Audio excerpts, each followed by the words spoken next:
Avant de commencer, je voudrais faire un petit peu de disclaimer.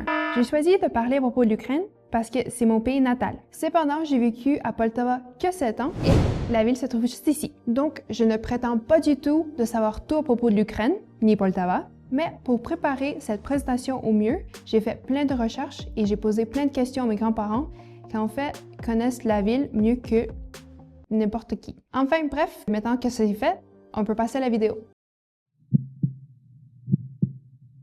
L'Ukraine est un pays de l'Europe de l'Est, situé entre la Russie, la Pologne, la Roumanie et la mer Noire. C'est une république indépendante depuis 1991, après la chute de l'URSS, avec un régime démocratique et un président élu. C'est aussi un pays stratégique en Europe, à la fois par sa taille, sa position géographique entre l'Est et l'Ouest, et son rôle historique et politique dans les tensions actuelles avec la Russie. Aujourd'hui, l'Ukraine compte environ 36,5 millions d'habitants et elle est très diversifiée. Environ 77,5% des gens se considèrent comme des Ukrainiens et la deuxième la plus grande communauté est la communauté russe qui compte pour 17,2% de la population. Il y a aussi d'autres groupes très importants comme les Roumains, les Biélorusses, les Tartares de Crimée, les Bulgares, les Hongrois, les Polonais et les Arméniens. Quand on parle de l'Ukraine et de la francophonie, le lien n'est pas toujours évident, mais pourtant il existe. L'Ukraine est un État observateur de l'Organisation de la francophonie internationale depuis 2006. En 2022, on estimait que 50 000 personnes parlaient le français en Ukraine. Avant l'invasion russe, il y avait 6 alliances françaises en Ukraine, notamment à Dnipro, à Kharkiv, à Lviv, à Odessa, Rivne et Zaporizhzhia. Elles avaient été tous créées par les Ukrainiens francophiles en 1990 et couvrait l'ensemble de territoire. Malheureusement, aujourd'hui, les alliances françaises ont dû se fermer et les équipes ont dû partir. Mais malgré la guerre, le français reste toujours dans le système éducatif.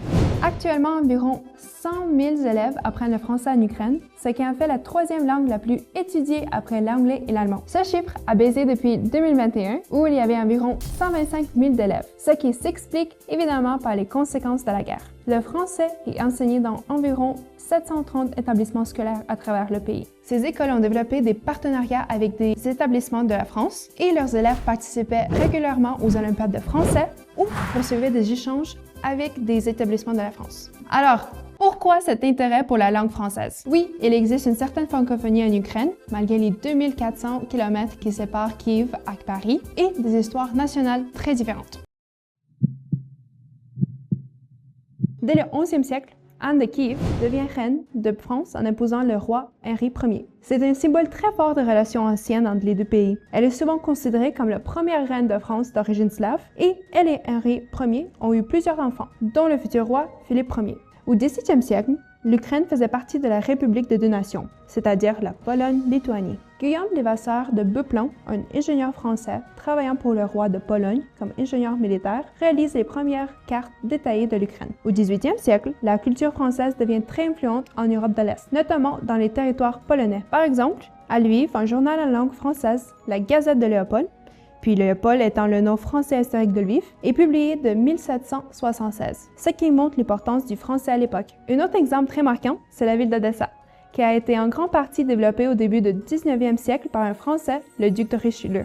Aujourd'hui encore, ce lien historique se voit entre le jumelage de Odessa et Marseille. La culture française a aussi influencé la société ukrainienne à travers les littératures et les arts. Par exemple, l'écrivain Honoré de Balzac a voyagé plusieurs reprises en Ukraine, où vivait sa femme, Ewelina Hanska, une noble polonaise qui vivait à Volhynie, une région historiquement influencée par la Pologne qui fait actuellement partie de l'Ukraine. Au 20e siècle, même pendant la période soviétique, le français restait toujours présent. Il était notamment enseigné dans les écoles grâce au lien avec le Parti communiste français. Ce intérêt pour le français a été renforcé après la révélation de l'Euromaïdan en 2013. À ce moment-là, l'Ukraine s'est tournée vers l'Europe et l'apprentissage des langues étrangères a augmenté. Avant la guerre, l'Ukraine accueillait de nombreux étudiants étrangers, notamment en médecine et en ingénierie. Parmi eux, beaucoup venaient de pays francophones comme le Maroc. On estime qu'il y avait environ 11 000 étudiants marocains en Ukraine avant le COVID, ce qui faisait une des plus grandes communautés étudiantes étrangères. Pour conclure, on peut dire que la francophonie en Ukraine est peut-être minoritaire, mais elle est bien réelle. Les liens entre la France et l'Ukraine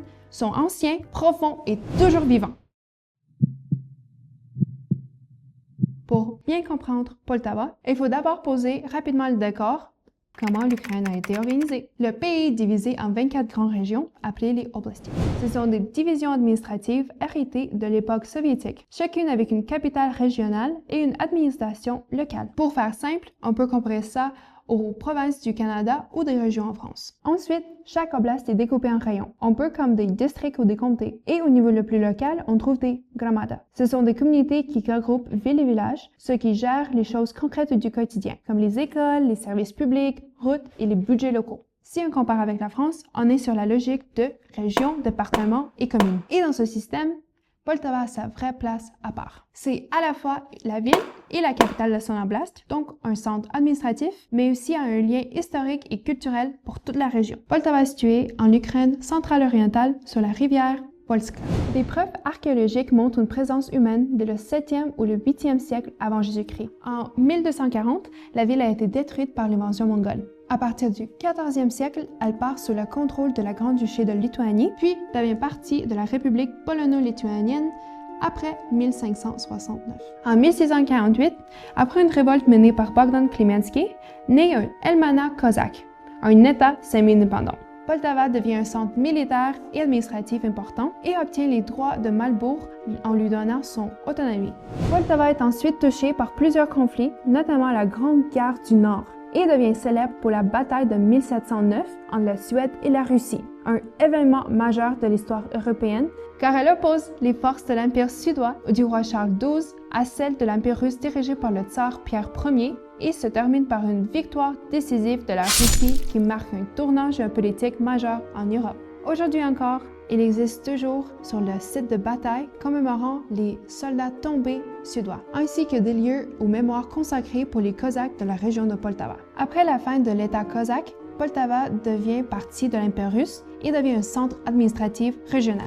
Au 19e siècle, la ville se développe avec un plan urbain organisé, des foires commerciales, l'arrivée du chemin de fer et une forte croissance de la population, passant d'environ de 8 000 habitants en 1802 à plus de 60 000 en 1902. La région de Poltava est une vaste plaine avec du sol extrêmement fertile qui s'appelle Tchernozem.